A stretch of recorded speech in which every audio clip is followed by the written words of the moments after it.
Bonjour chers amis, j'espère que vous allez bien. Aujourd'hui, nous allons aborder un sujet passionnant et très utile.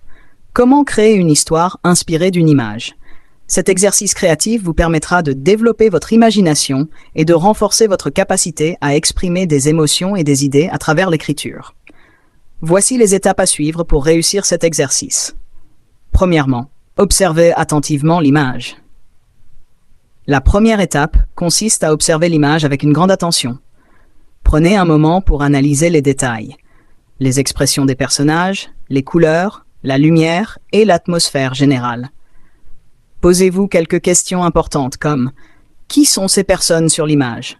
Que font-elles? Quelles émotions semblent-elles ressentir? Où se trouvent-elles et quel est le contexte de cette scène ?» Toutes ces questions vous aideront à comprendre le message ou l'ambiance de l'image et à mieux structurer votre histoire. Deuxièmement, imaginez l'histoire derrière l'image. Ensuite, il vous faudra imaginer ce qui s'est passé avant cette scène ou ce qui pourrait se passer après. Qui sont ces personnages? Quelles sont leurs relations? Pourquoi sont-ils arrivés à ce moment précis? Que pourrait-il se passer après cet instant? Mettez-vous dans la peau des personnages et demandez-vous ce qu'ils pourraient ressentir ou penser. Cela vous aidera à créer un contexte plus profond pour l'histoire.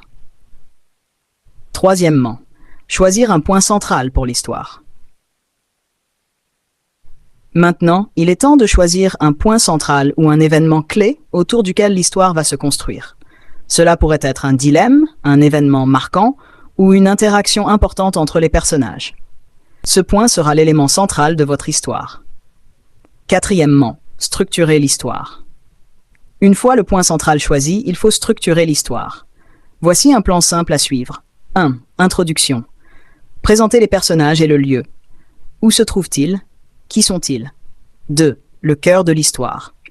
Décrivez l'événement principal ou le défi que rencontrent les personnages. 3. La conclusion. Comment l'histoire se termine-t-elle? Qu'arrive-t-il aux personnages?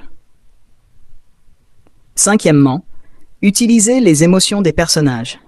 Réfléchissez aux émotions que ressentent vos personnages dans cette situation. Est-ce de la tristesse, de l'espoir, de la colère ou de la confusion? Utilisez des descriptions émotionnelles pour rendre l'histoire plus vivante et immersive. Sixièmement, ajoutez une touche de surprise ou de leçon. Enfin, vous pouvez ajouter un élément de surprise ou une leçon morale à l'histoire. Que les personnages apprennent-ils de cette expérience? Est-ce un moment qui les transforme de manière inattendue? Septièmement, conclure de manière émotive. La fin de l'histoire doit être poignante, elle doit